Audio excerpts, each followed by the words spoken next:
Putin की खूनी साजिश का एक बार फिर पर्दाफाश हुआ है। पुतिन की सेना ने जिस तरह से यूक्रेन में कब्जा जमा रखा है, उसी तरह से अब वो वहां के लोगों को भी मजबूरन रशिया के समर्थन में उतरने के लिए मजबूर कर रहा है। अब अपनों को ही रशिया जो है वो अपनों को अपनों के खिलाफ लड़ाना चाहता है, यानी यूक्रेन के लोगों को ही वो यूक्रेन के खिलाफ लड़ाना चाहता है। यूक्रेन के जिन इलाकों में रशिया की सेना ने कब्जा कर रखा है, वहां पर पुतिन की सेना वहां के लोगों को मजबूर कर रही है कि वो रशिया के समर्थन में बातें करे, और पुतिन के प्रचार वहां पर जबरदस्ती किया जा रहा है। और कई सारी ऐसी खबरें भी सामने आ रही हैं कि वहां के स्कूलों में बच्चों को पुतिन के समर्थन वाली चीजें पढ़ने के लिए मजबूर किया जा रहा है, और जो पेरेंट्स बच्चों को वहां नहीं भेज रहे हैं उनको जबरदस्ती वहां पर भेजने के लिए कहा जा रहा है। रूसी राष्ट्रपति पुतिन रूसी कब्जे में रहने वाले यूक्रेनी नागरिकों का रूस के खिलाफ लड़ने का दबाव बना रहा है। रूस के इस फैसले के डर से कब्जे वाले क्षेत्रों को लोग छोड़ रहे हैं, यानी वो इलाके जहां पर कहने के लिए जनमत संग्रह होना है। रशिया के वो पास यूक्रेन के वो इलाके जैसे लुहांस्क, जापोरिजिया, दोनेत्स्क और खेरसोन क्षेत्र में मतदान होना है। ये वो इलाके हैं जहां पर रशिया की सेना ने अभी कब्जा कर रखा है यूक्रेन में, और वो कह रहा है कि इन जगहों पर हम जनमत संग्रह कराएंगे, और जनमत संग्रह में अगर हमारे समर्थन में वोट होता है तो फिर हम इनको परमानेंटली कब्जा कर लेंगे। लेकिन पुतिन को अब डर लग रहा है कि कहीं ना कहीं लोग उनके खिलाफ हैं और जनमत संग्रह वो हार सकते हैं। हालांकि ये जनमत संग्रह दिखावे के लिए हो रहा है, क्योंकि रशिया में पहले ही ऐलान किया जा चुका है कि 3 लाख ऐसे लोग जो कहीं ना कहीं पहले कभी सेना में अपनी भागीदारी रख चुके हैं या इस काबिल है कि सेना में शामिल हो सकते हैं, तो उनको सेना में शामिल किया जाएगा ताकि यूक्रेन से वो लड़ सके। और ऐसी कई सारी घटनाएं भी सामने आ रही है जब वो बच्चों को मजबूर कर रहे हैं और पेरेंट्स को भी जबरदस्ती रशिया का समर्थन करने के लिए कह रहे हैं। ओक्साना जो रशिया के ही एक इलाके में रहती है जहां पर रूस ने कब्जा किया हुआ है, वो नहीं चाहती थी कि व्लादिमीर पुतिन के आक्रमणकारी सैनिकों द्वारा दक्षिण यूक्रेन में उनके गांव पर कब्जा करने के बाद उसके बच्चों को रूस के लिए प्रेरित किया है। महीने की शुरुआत में उनके स्कूल के पढ़ाई का पाठ्यक्रम है उसमें लागू किया जाए, लेकिन जबरदस्ती रशिया के समर्थन वाली चीजें लागू की गई। क्रेमलिन यानी कि मॉस्को के प्रचार के लिए उपकरण बनाने से बचने के लिए कई शिक्षकों को भागने के बाद उनका रुख सख्त हो गया। यानी कि रशिया में पुतिन की जो सेना है यूक्रेन के इलाकों में वहां के शिक्षकों को भी मजबूर कर रही है कि वो रशिया के समर्थन में बातें कहें, और जो रशिया के समर्थन में बातें नहीं कर रहे हैं उन शिक्षकों को यातनाएं दी जा रही है। यूक्रेन के अग्रिम जवाबी हमले में दुश्मन सैनिकों को हमले से बचाने के लिए एक स्थानीय स्कूल का इस्तेमाल किया जा रहा था। सबसे पहले एक बड़े जुर्माने की धमकी दी गई, लगभग 500 यूरो के बराबर।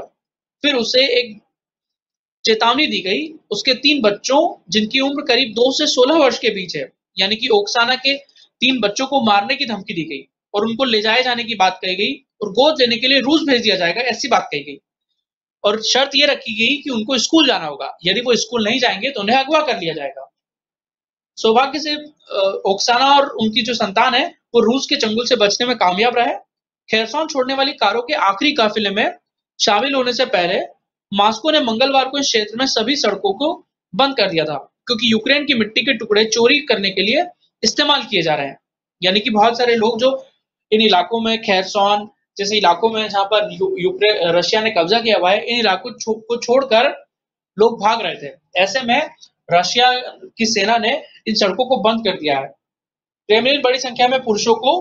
ताजा मांस के रूप में पहली अपनी पंक्ति ग्राइंडर में फेंकने के लिए गोल करता है यूक्रेन पर, और उसके बाद यूक्रेन पर आक्रमण करता है। ओक्साना को उम्मीद है कि वो पुतिन के खेरसोन के औपचारिक कब्जे के बाद यूरोप में सुरक्षा के लिए रूस के माध्यम से फिसल सकता है। तो ये असल बात सामने आई है कि पुतिन जो है वो अब यूक्रेन के लोगों का ही इस्तेमाल कर रहे हैं। देखिए, पहले उन्होंने रशिया के लोगों को कहा कि 3 लाख सैनिक जो ऐसे हैं जिन्होंने कभी पहले सेना में काम किया है या फिर वो सेना में शामिल हो सकते हैं, ऐसे लोग पहले तो सेना में आए। वहां पर रशिया में ही पुतिन का विरोध हुआ और लोग रूस छोड़कर जाने लगे, क्योंकि वो पुतिन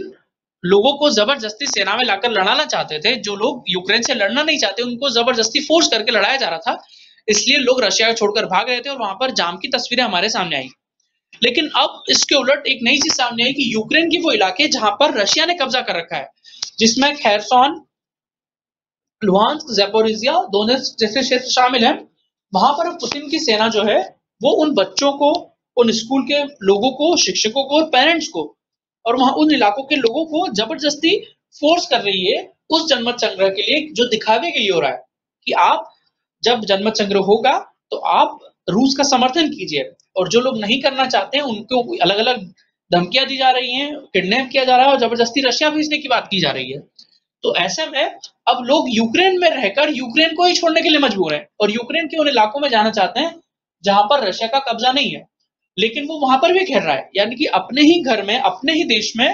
रशिया इन लोगों को जबरदस्ती बंधक बना रहा है। तो ऐसे में लोगों के सामने एक अजीब सी स्थिति है कि वो अपने ही देश में एक तो बंधक बने हुए हैं और अपने ही लोगों से लड़ने के लिए उनको मजबूर भी किया जा रहा है। यानी जिस क्षेत्र में वो हैं उसी क्षेत्र में रहकर उनको अपनों से ही लड़ाने के लिए रशिया मजबूर कर रहा है। तो पुतिन एक तरह से चारों तरफ से अभी फिलहाल घिरे हुए हैं और उनको समझ नहीं आ रहा है कि आखिर वो क्या करें। जनमत संग्रह इसलिए वो दिखावे के लिए कर रहे हैं ताकि कहीं न कहीं ऐसी उनकी छवि बन जाए कि वो एक जनमत संग्रह के जरिए यूक्रेन को रशिया में शामिल कर रहे हैं, लेकिन अब यूक्रेन में भी उनका विरोध हो रहा है।